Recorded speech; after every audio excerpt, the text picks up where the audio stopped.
Okay, hi everybody. Thank you so much for joining us tonight for our Kind Leadership Series virtual session on digital connection making. I'm really excited to be joined by Eman Hamid, our 2019 Call for Kindness winner, who co-founded Purple America, and she's going to be talking to all of us tonight about digital connection making and running virtual programs. Some really great tips and tools that she's learned along the way. So I'm going to, and at the end, we'll have definitely time for questions. If you have any, if you have a question during the presentation and you don't want to forget it, you can always chat it into the chat box at the bottom, and we can use that as kind of parking lot for any questions that come up, unless, Eman, you want to answer them as those come up. But we'll definitely be getting to questions. And just so you all know, this is being recorded, and we'll share it with our community so you can refer back to it if you want to. And I think that's all my Zoom info. So without further ado, I'm going to turn it over to Eman. Hi everyone, I'm Eman and I run the Purple America initiative. So today I'm going to talk a little bit about first what Purple America does, then go into some strategies for building connections online, and then just follow it up with tools and more specific tricks to use to just come up with engaging events for your participants or just run engaging meetings in general. So just starting off with a little bit about what Purple America does. Purple America connects high school students from across the US to have meaningful, productive discussions about politics. The goal is to get students from more liberal backgrounds and more conservative backgrounds in the same room having a productive conversation and listening to each other with the goal of trying to understand rather than to debate. So the way our program works is that students first register on our website, and within 48 hours, they are sent a link to join their first introductory conversation. So these introductory conversations are only with students who have registered on our website within the last month. So all the students who join these, this is the first Purple America discussion that they are a part of. They're generally a little bit shorter, around half an hour, with half of that time being allocated to just talking about Purple America, going through our discussion norms, more logistical things, and then the other half having kind of a mini discussion about some political issue that we're talking about that month. After that introductory discussion, students are then sent an onboarding survey. And this survey has a brief availability form that students can fill out to just talk about which times of the week are usually convenient for them, and also just share their stance on a variety of different political issues. The goal of this survey is to give us an understanding of when we can put students in time slots that would be convenient for them, and also just give us an understanding of how to build groups that have maximum political diversity and maximum different opinions in the room for a better conversation. After that, students then move directly into our monthly discussion program. So this is the core of our program.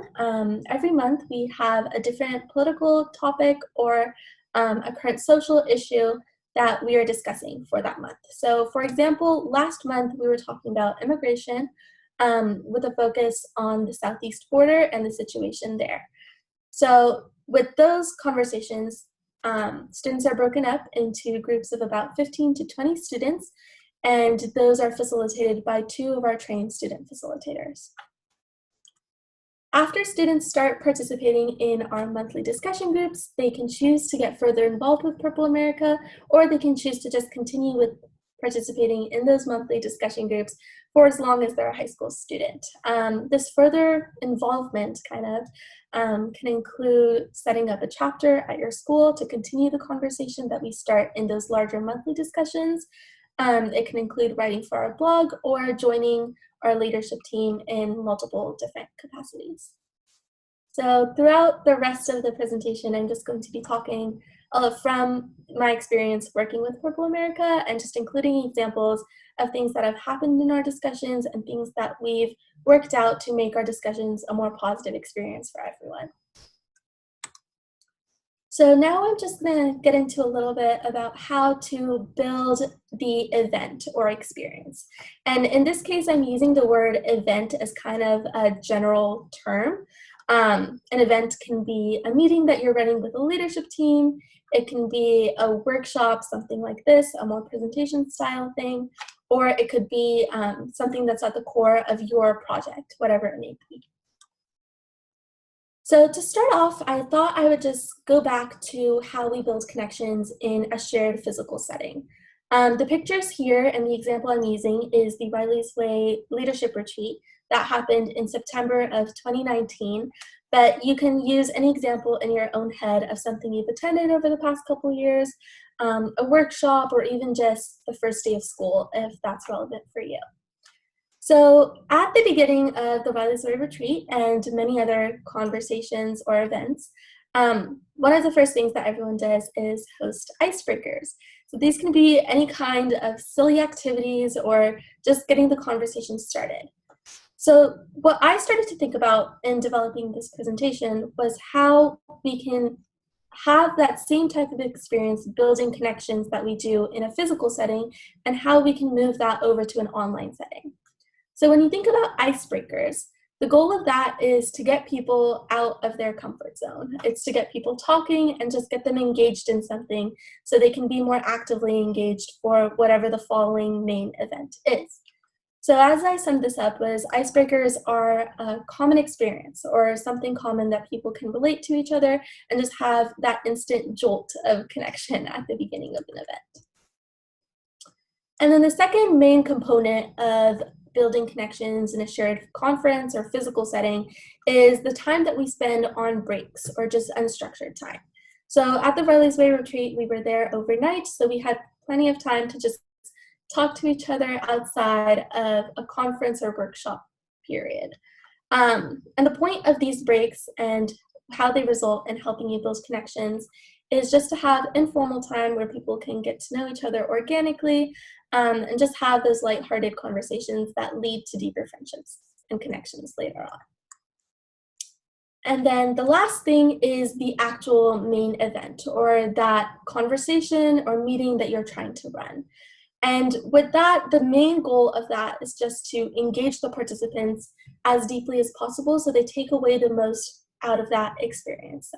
Whether that means having a successful meeting where everyone feels inspired to go do their work and finish a project or something like that, or if that means having a discussion in a Purple America format where people are actually trying to make connections actively with new people, the results of that can be really different depending on what your project is.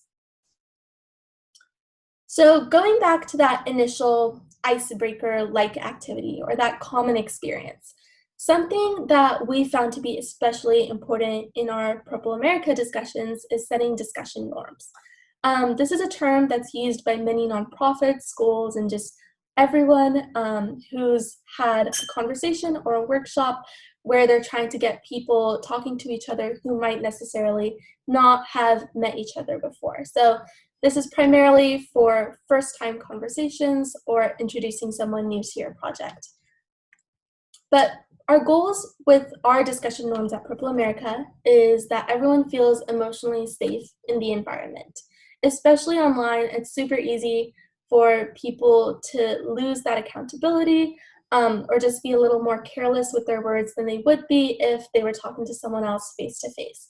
So the first main thing that we want to ensure at Purple America, especially as we're talking about issues that are personal to a lot of people, is that everyone feels emotionally safe in that environment, but that they're also able to share their opinions and talk in an open way.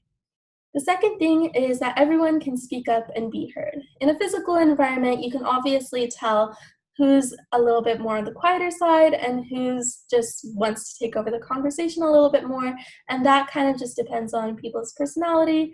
But in an online setting, it's especially easy for this to just slip through the cracks. But you want to make sure that everyone has an opportunity to speak up and that everyone has an opportunity to have their ideas heard when there isn't that sense of physical, spatial accountability in the room. And the last thing is that the integrity of the event matches your mission. So this is a little bit more specific to the project that you're running or what you're trying to accomplish. At Purple America, our goal is to have a meaningful and productive conversation for everyone. So that for us means that our discussion norms include things like listen with an open mind or have that kind of productive focus in what you're trying to say. But that's something that should be adapted based on your project or what you're trying to accomplish in your online or virtual event. Another thing that we do at Purple America is kind of sorted into this pre-event activities category. This pre-event activity category, the reason I think it's especially important for digital connection making is that, especially as everyone's moved to social distancing and they're doing things online, people have varying levels of availability and time to spend in Zoom meetings or in face-to-face conversations. They also have varying levels of distractions around them, which means that they might have a harder time engaging with the content in the meeting itself. So if you have something that's designed to kind of give them a teaser of what you want to accomplish in the meeting or what you're going to be talking about in the discussion, it makes it easier for people to prepare themselves, and also it gives them something to talk about immediately as they join the room. In Purple America, a lot of what we talk about is political issues and current events that are high profile and that people have a lot of different opinions about. But it's important for us that everyone comes into those discussions with facts as well.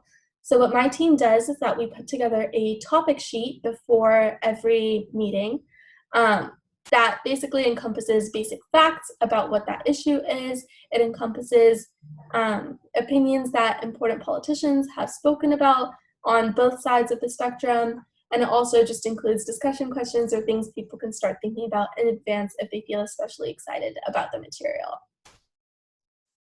And then the last thing is just to do a quick initial activity. So this is something that we do not necessarily do in all of our monthly discussions, but I have found in speaking to other people who are leading their projects that this is something that works really well for them. And this is probably the closest to an icebreaker that you would do in a digital world. It can just be a quick question, having people just say something like their favorite ice cream. I'm sure you've all had those types of introductions to conversations in the past, but this is kind of the most easy equivalent of having those icebreakers in a physical setting. The second thing is the informal time or that break atmosphere. Especially with everything that's going on in the world right now with COVID-19, people are under a lot of stress. This can come out in many different ways. Some people are struggling with just being isolated from their family or friends. Other people are struggling in other ways, but overall, this is just an emotionally heightened time for a lot of people. So especially as you're trying to form digital connections in this time, it's important to have a moment to decompress and just give people some space to talk and catch up with everyone. This is especially the case if people have gotten to know each other already, if you're running a meeting for the second time, or if the people in the room are familiar with each other. But it's also equally important if you're having a meeting or an event for the first time. As I mentioned at the Riley's Way retreat, we had a lot of downtime to just talk with one another, and that's how I made some of my friends who I still keep in touch with today. And then the last chunk of the event that I split into was the actual engaging event portion or that conversation portion.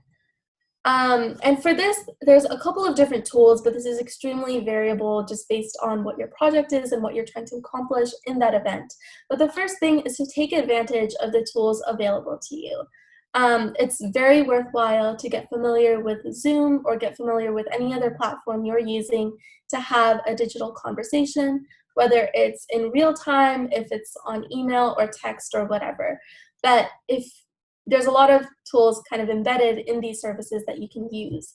For example, Zoom has polling features, breakout rooms, and there's a variety of other features on other video conferencing platforms that you can incorporate as well. So especially if you're having an event that is based on connection making or conversation, it's important to break that up and use the tools that are available to you to kind of make up for the activities that you are not able to do in an online setting. The second thing is to try to be as concise and clear as possible. Something that I found to be important in Purple America discussions is that it's super easy for the conversation to just go on for multiple hours at a time. But what we've found is that if we time block the conversation to an hour, people are actually able to be more concise and clear with what they're trying to say. It also makes people more engaged for a short period of time, which leads to them having more takeaways after the conversation is over. And the last thing is just to mix up what you're doing. You can incorporate visuals, have different people talking, just try out new things in this online world, especially as we're all having to change up our routines and figure out the new normal as many people are talking about it. This is the perfect time to also try out new things and go out of your comfort zone and experiment until you find something that works for you and your organization. So now I'm getting to the second part of the different tools that we have. And this is just the digital tools that we use at Purple America and what we find important to keep in mind. The first thing is understanding the difference between asynchronous tools and synchronous tools. Asynchronous tools incorporate anything that is not happening face-to-face in real time. This can include email, texting, or any other platform where people can message at their own pace. The benefits of having asynchronous activities available for participants is that it allows a lot more flexibility for people. You can keep conversations going over an extended period of time. You always have a record to look back at something, so if people are just generating ideas, you can scroll through and find things that people have said in the past. And people can send stuff at their own pace. This is especially good for what we found. It's especially good for brainstorming, coming up with new ideas, because people have varying amounts of time to think about it and then return to the conversation, which also keeps it more productive in general. And then the other realm of tools, as we call them, is the synchronous tools. And these is anything that involves people being in the same space at the same time. Whether it's audio or video discussions, these have certain benefits as well. The first thing is going back to that informal space or that informal environment. This is generally easier to duplicate in asynchronous space when people are face-to-face talking to each other. It replicates more of what people would experience in their everyday lives, especially with their normal routine. So this is a great way to just see people's faces, hear their voices, and connect on that extra body language level. And the last thing is that it's a stronger sense of connectedness. I've heard from many of our Purple America participants that when people have their video on, it makes them feel more connected to the people that they're talking to. So I know this isn't possible for everyone, but if it's possible for your team, you should try to encourage people to have their video on as much as possible, especially when it's a face-to-face discussion or you're trying to have an active conversation about something. The tools that we use for these different things are email.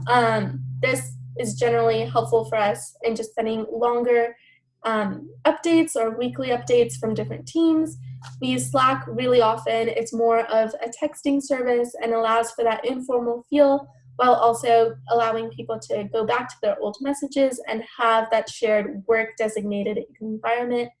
And the last one for synchronous is Zoom, but there are plenty of other alternatives such as Skype, Microsoft Teams, and other things that you can find that would work well for your team if these particular tools do not.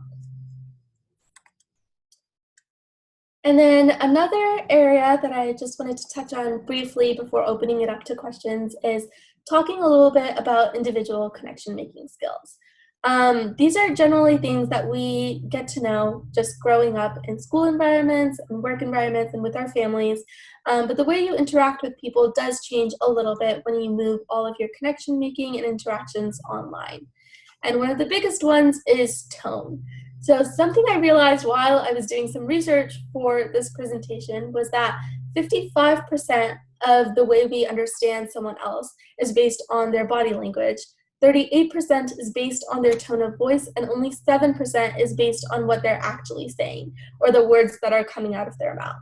And when you take a look at this statistic, I think it becomes clear how important it is to go about making digital connections in a mindful way and being aware of what you're trying to accomplish. Because all of a sudden you have 93% of that connection making output moved to a slightly different format. And yes, you can accomplish the tone of voice if you use Zoom or if you're on a phone call or something like that, but body language is still a major part that's missing from people's understanding of each other in conversations. And as this comes up, it's important to be aware of your tone, especially if you're leading a project or trying to start something new. It's important that the people who you're communicating with understand what you're saying in the way that you're intending to say it. That means just reading through messages a second time and trying to see that message or see your words from the perspective of someone else who has no idea what your intentions may be. Something that my team has found to be especially helpful and kind of silly is just using emojis in everything, whether that's our email, Slack messages, or just even using reactions on Zoom if they like something that someone else said but don't want to interrupt. But that's something to be aware of, especially right now as many organizations and schools are shifting to being primarily digital. And wrapping that section up, it's also important to be forgiving of people and understand that there is an adjustment period to realize to kind of adjusting your tone to fit the situation at hand. So that means you should just try to be flexible with your team, with people who are participating in your project in any way, or just anyone who's joining your events and things like that. So that's basically the rundown of everything I had to share about building connections online that we've learned through Purple America. But I wanted to open it up to questions if anyone had any.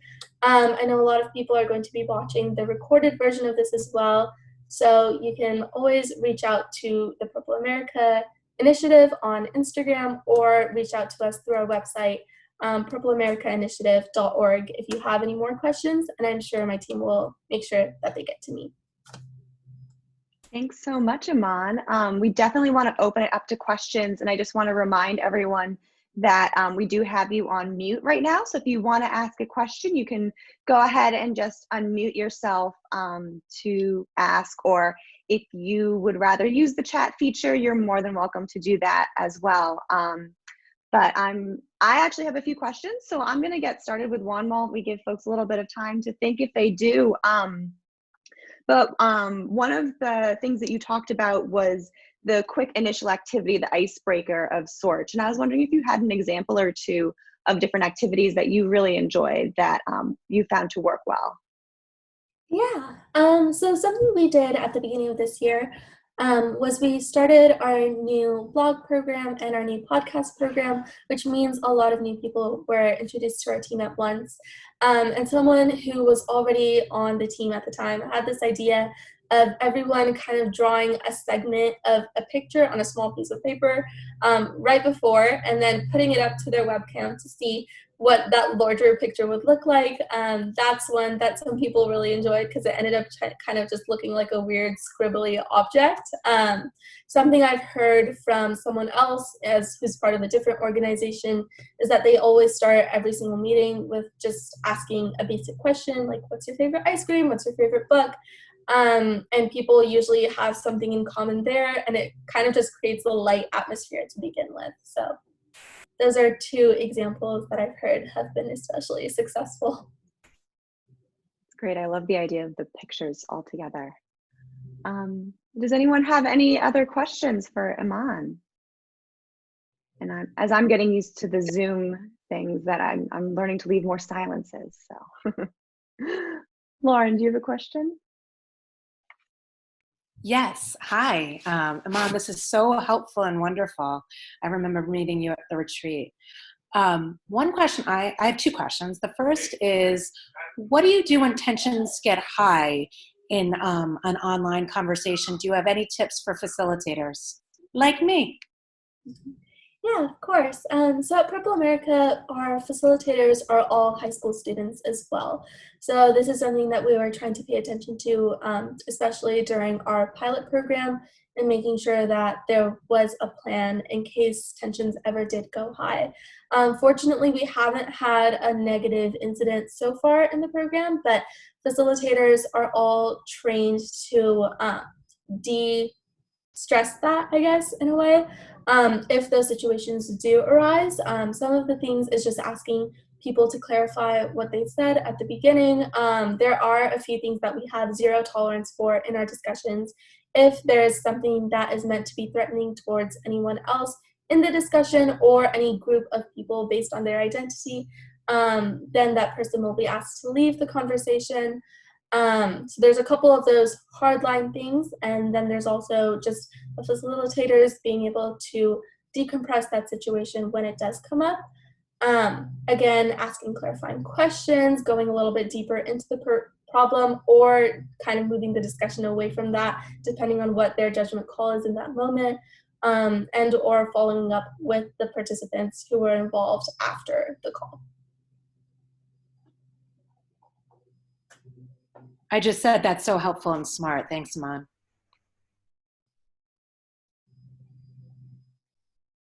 Thanks, Lauren. We have a question from Christine in the chat, and it kind of piggybacks on one of the questions I have. Do you have any good tips for facilitating and getting people talking? And then my question was also around encouraging some of the more shy or introverted folks who maybe aren't quite as used to talking on Zoom or a different platform. How do you get people talking? Yeah, so that's actually one of the main focuses in our introductory discussions, which is why we have everyone have their first conversation with students who all are having their first conversation at the same time. But one of the things that we do to try to encourage people to just start talking at the beginning is having that informal time at the beginning. So having 5 to 10 minutes where people can just talk about themselves, introduce themselves, and talk about things that are important to them. In Purple America, that's in the context of issues that they may care about, things that they want to discuss in future conversations and stuff like that. But that can be changed for any project that you're trying to run. And in general, for people who are introverted, we also have the chat feature available in all of our Zoom discussions. So if someone has something that they want the facilitator to say, they can also go through the chat format if that's more comfortable for them. But that being said, we do encourage everyone to talk at least 2 times in every conversation. So kind of giving people that expectation that they should be talking twice in every conversation also lets people feel a little less stressed that they have to talk in any given moment, because they know that they're coming into that with that expectation, and they're able to kind of guide that conversation on their own terms in a way that's comfortable, but also pushes them to talk a little bit more and encourages everyone else to hear what they have to say as well, because it's always super interesting to hear more perspectives if possible. That's great. Thanks, Eman. Are there any other questions?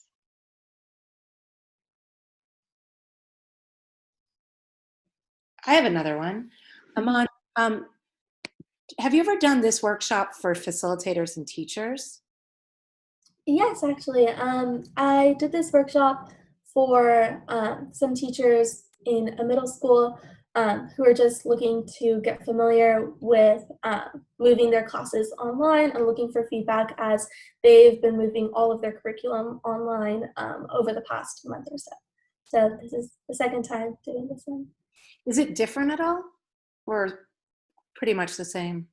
It's a little bit different. This one's a little more geared towards teenagers and our projects and nonprofit world almost. That one is obviously based more on curriculum and having that more educational platform, which is actually a project that we're working on right now. But there's a few differences, but I feel like the general atmosphere of building connections online and the general tips and tricks for doing that successfully can be applied to anything. I know that as I've gotten more involved with Purple America, as the project has grown over time, since I started it 2 years ago almost, it's been really important for me in developing my skills and just communicating with people online. It's changed the way that I just interact in general over a digital platform. And it's been super useful right now as my school has moved to online learning.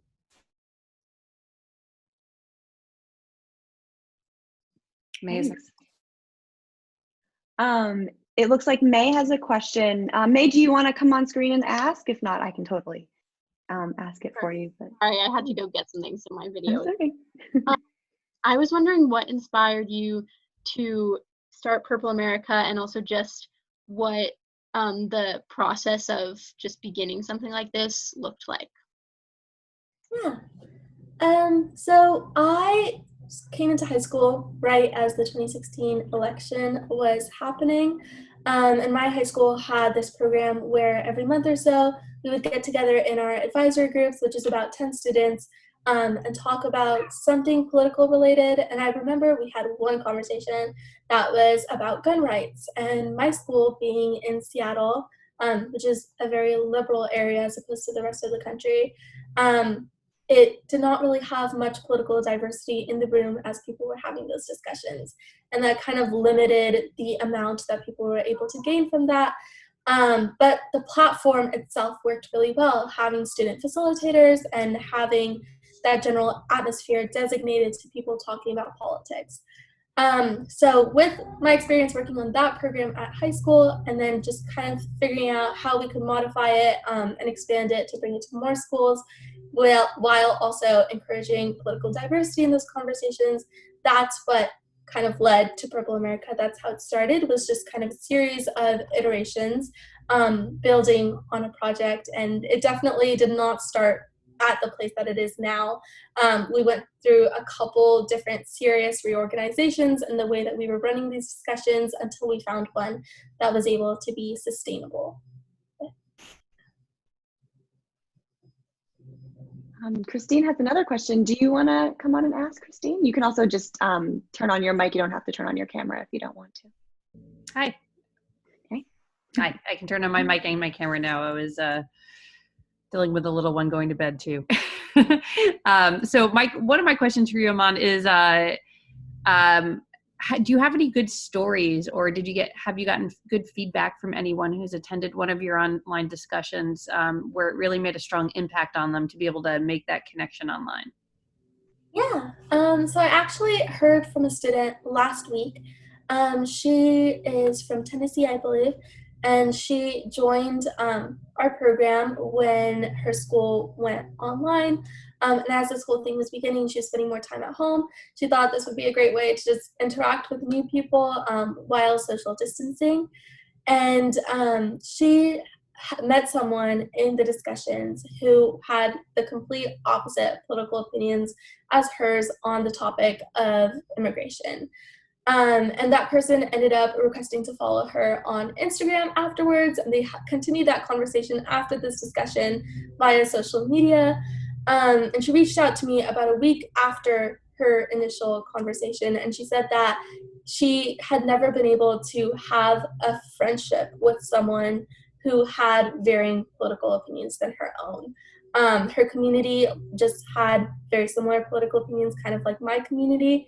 And in the few circumstances where she met someone who had drastically different opinions than her own, she wasn't able to connect with them because they weren't having a conversation based on understanding each other, and they weren't able to shift that in a productive way.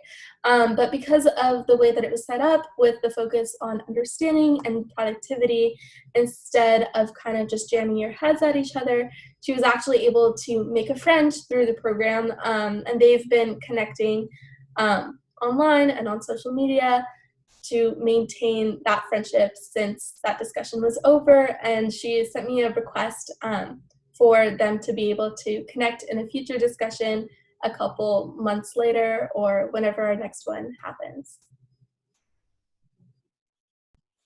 That's so impressive. I love that story. Rock, you have a question.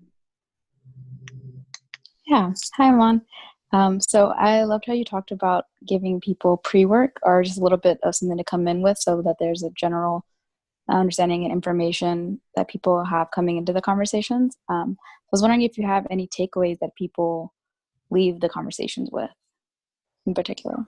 So what we do is after our discussions, students are sent a 5-minute form that's just mostly multiple choice, and then it has space for them to elaborate on the discussion. And that's just a quick check-in on how they're doing, if they felt that there were any problems in the discussion, what their feedback is, and what a main takeaway was for them from that conversation. Or we call it like a moment to remember.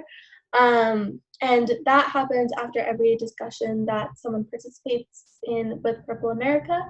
And then every 3 or 4 discussions that someone participates in, they're sent a longer form that's similar to some of the questions on that onboarding form I talked about earlier, to see how people's opinions may have changed, not regarding specific issues, but their opinions regarding how to navigate these types of political conversations, and their skills in doing so.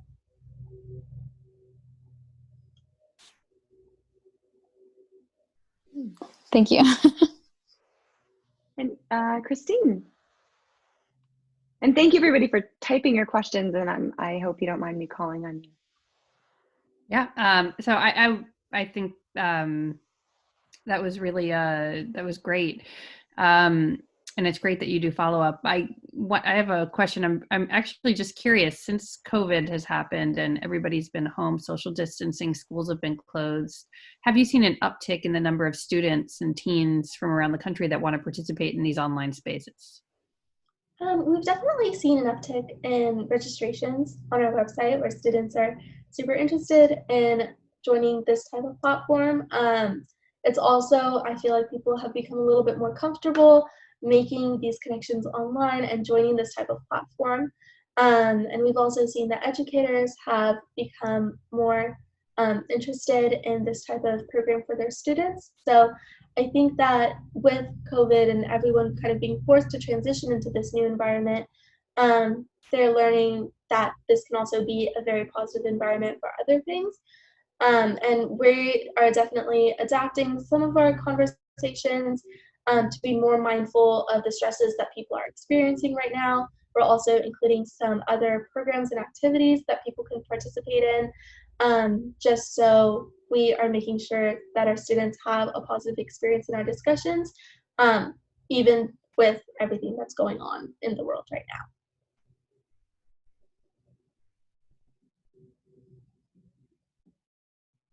now. I have another question. How, and I know that your meetings are kind of one-off, but you mentioned using things like email and Slack and texting, and I was just wondering how you encourage, or if you encourage meeting, like communication, and you mentioned in your story, between meetings. How, what do you think are the best ways for people to get work done when it's not doing a call or some kind of face-to-face chat? Yeah, so we use Slack primarily for our leadership team, our facilitators, and everyone who's working to make Purple America run. And in between meetings, what we do under normal circumstances is that we have a bunch of students who've set up chapters at their schools. And those chapters are given materials by us once every other week to continue the conversations that we're having in those national meetings every month. Those also include just people running different projects that are Purple America related. We're working on setting up meetings with different politicians and stuff like that for our chapters. But in general, just bringing that atmosphere of productive and meaningful conversation back to their communities that they're a part of. So I think that's super important in keeping people engaged with the values of Purple America and what we're trying to instill.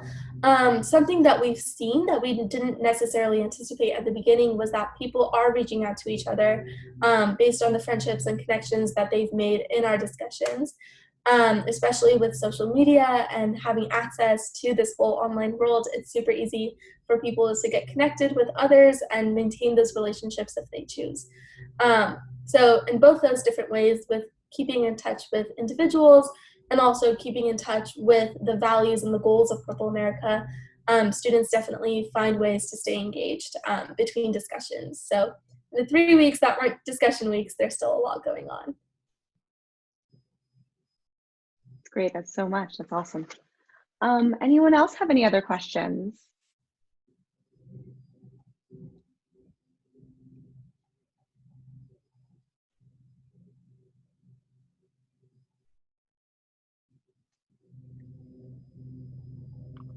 I'll give you a few more minutes to think, but while you're thinking, if you do, I want to encourage you again to go visit purpleamericainitiative.org to learn more about Eman's work, Purple America, and sign up yourself if that's something that you're interested in. I also want to encourage you to visit www.rileysway.org to learn more about our work, our call for kindness that I mentioned. Eman mentioned our youth leadership retreat. And you can learn more about how to get involved with us. And if this is something that you've enjoyed, we have another Kind Leadership Series workshop coming up next week on Wednesday, April 22nd. It's called Self-Care in Uncertain Times, and Hannah Weiser will be talking about different ways that you can take care of yourself and others during this time. That's going to be, again, Wednesday, April 22nd at 5 p.m. Eastern Time or 2 p.m. Pacific. So you can go to our website and on the events page, sign up there. But before we close out, are there any last questions for Eman?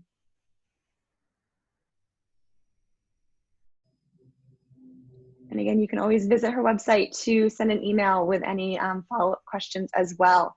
So I want to say thank you so much, Eman. This was so informative and helpful for all of us as we are navigating this new world. And I think these are tips that will stay with us even as we progress into more certain times. I think that this has been so helpful for all of us. And so thank you so much for doing this. Thank you. And I hope everyone stays healthy and well. So thank you all for joining us. Take care. Bye.